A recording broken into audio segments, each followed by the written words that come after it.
कल तक दुनिया को लग रहा था भारत और अमेरिका सिर्फ दोस्त हैं, और लेकिन आज अचानक अमेरिका के सबसे ताकतवर नेताओं में से एक मार्को रूबियो सीधे भारत पहुंचते हैं और आते ही चीन पर चर्चा होती है, ईरान पर बात होती है, रूस का नाम आता है, तेल की चिंता उठती है, हथियारों की डील की बात होती है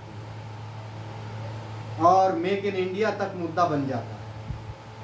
तो सवाल ये है, क्या ये सिर्फ एक सामान्य विदेशी दौरा है या फिर दुनिया की बदलती राजनीति में भारत अब इतना महत्वपूर्ण हो चुका है कि अमेरिका खुद भारत को मनाने आया है। और सबसे बड़ा सवाल, मार्को रूबियो भारत से आखिर क्या लेने आए थे और बदले में भारत को क्या देने आए थे।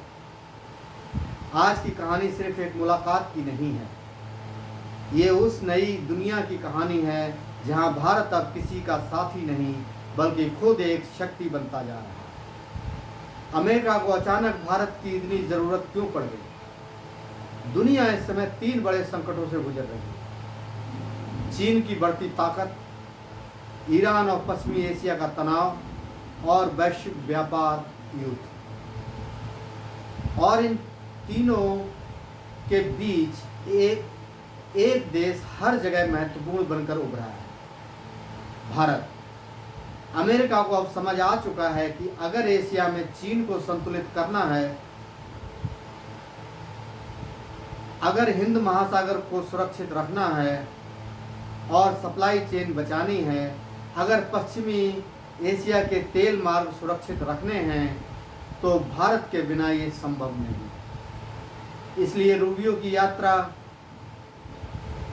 को कई विशेषज्ञ रिपेयर मिशन भी कह रहे हैं। काउंसिल ऑन फॉरेन रिलेशन के मुताबिक, क्योंकि पिछले कुछ समय में टैरिफ विवाद, रूसी तेल खरीद, अमेरिका वीजा सख्ती और व्यापार तनाव की वजह से दोनों देशों में थोड़ी दूरी बढ़ी थी। लेकिन अब अमेरिका फिर से भारत को अपने और करीब लाना चाहता है। दुनिया की सबसे बड़ी पॉलिटिकल लड़ाई आज अमेरिका बनाम चीन बन चुकी है, और इस लड़ाई में भारत सबसे अहम मोहरा नहीं बल्कि सबसे अहम शक्ति बन चुका है। रूबियो की बैठक में क्वाड, इंडो पैसिफिक, समुद्री सुरक्षा, रक्षा सहयोग, तकनीकी और सप्लाई चेन पर सबसे ज़्यादा चर्चा हुई। सीधा मतलब, अमेरिका चाहता है कि भारत एशिया में चीन के सामने सबसे मजबूत लोकतांत्रिक शक्ति बने, क्योंकि चीन आर्थिक रूप से ताकतवर है, सैन्य रूप से आक्रामक हो रहा है और दक्षिण चीन सागर से लेकर ताइवान तक तनाव बढ़ रहा है। ऐसे में अमेरिका को भारत की ज़रूरत पहले से ज़्यादा महसूस हो रही है। लेकिन कहानी यहीं ख़त्म नहीं होती। ईरान, तेल और समुद्री रास्तों का बड़ा खेल इस समय पूरी दुनिया की नज़र स्ट्रेट ऑफ हॉर्मुज़ पर है। यहीं वह समुद्री रास्ता है जहां से दुनिया का बहुत बड़ा तेल गुजरता है।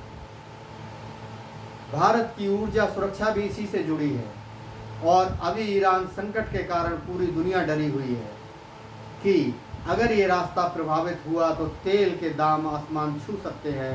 रूबियो ने भारत में रहते हुए ईरान मुद्दे पर बयान भी दिया कि अमेरिका समझौता चाहता है, लेकिन ज़रूरत पड़ी तो दूसरे तरीके भी अपनाए जा सकते हैं, यानी बातचीत भी, दबाव भी और शक्ति प्रदर्शन भी।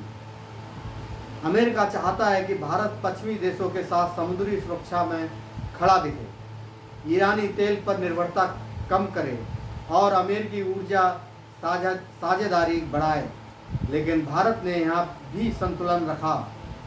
भारत अमेरिका से भी संबंध मजबूत कर रहा है, रूस से भी दूरी नहीं बना रहा और ईरान से भी रिश्ते खराब नहीं करना चाहता। यही भारत की नई विदेश नीति है। हथियार नहीं, तकनीक चाहिए।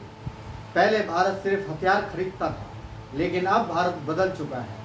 बैठक में एस जयशंकर ने साफ कहा कि भविष्य का रक्षा सहयोग मेक इन इंडिया मॉडल पर होना चाहिए। द टाइम्स ऑफ इंडिया के मुताबिक मतलब तकनीक भारत आए, निर्माण भारत में हो और रोजगार भारत में बने और भारत आत्मनिर्भर बने। यानी भारत सब अब ग्राहक नहीं रहना चाहता, भारत अब साझेदार बनना चाहता है और यही बात अमेरिका को भी समझ आ रही है। सिर्फ हथियार नहीं, एआई और रेयर मिनरल्स भी। बहुत लोगों ने सिर्फ रक्षा और राजनीति देखी, लेकिन असली बड़ी चर्चा हुई एआई पर। Critical minerals, semiconductor supply chain, nuclear cooperation पर। द इकोनॉमिक टाइम्स के अनुसार क्योंकि आने वाली दुनिया में जिसके पास चिप्स, एआई, डेटा और रेयर मिनरल्स होंगे, असल ताकत उसी के पास होगी। अमेरिका नहीं चाहता कि इन सब चीज़ों पर चीन का पूरा नियंत्रण हो जाए और भारत को अब एक मैन्युफैक्चरिंग प्लस टेक्नोलॉजी हब की तरह देखा जा रहा है। भारत ने क्या जवाब दिया? भारत ने इस पूरी यात्रा में बहुत संतुलित लेकिन मजबूत संदेश दिया। भारत ने कहा आतंकवाद पर जीरो टॉलरेंस, व्यापार समझौते आगे बढ़ेंगे, ऊर्जा सुरक्षा जरूरी, तकनीकी साझेदारी बढ़ेगी, लेकिन भारत अपनी स्वतंत्र विदेश नीति नहीं छोड़ेगा। द इकोनॉमिक टाइम्स के अनुसार भारत अब किसी कैंप का हिस्सा बनने को तैयार नहीं है। भारत अब अपनी शर्तों पर दोस्ती करना चाहता है। अगर इस पूरी यात्रा को एक लाइन में समझें तो अमेरिका का संदेश था भारत हमें आपकी ज़रूरत है, और भारत का जवाब था दोस्ती होगी लेकिन बराबरी की होगी। यही वजह है कि अमेरिका भारत को मनाना चाहता है, रूस भारत को खोना नहीं चाहता और चीन भारत को नज़रअंदाज नहीं कर सकता और दुनिया भारत को नई शक्ति की तरह देख रही है। एक समय था जब दुनिया की बड़ी ताकतें तय करती थीं कि भारत का क्या करेगा, भारत क्या करेगा, लेकिन आज हालात बदल रहे हैं। अब दुनिया की सबसे बड़ी शक्तियां भारत के दरवाजे पर आ रही हैं, क्योंकि अब भारत सिर्फ बाजार नहीं रहा, भारत अब शक्ति है, रणनीति है और आने वाली दुनिया के निर्णायक केंद्र बनता जा रहा है। और शायद यही वजह है कि मार्को रूबियो की यह यात्रा सिर्फ एक डिप्लोमेटिक विजिट नहीं थी, बल्कि बदलती हुई दुनिया का संकेत भी थी।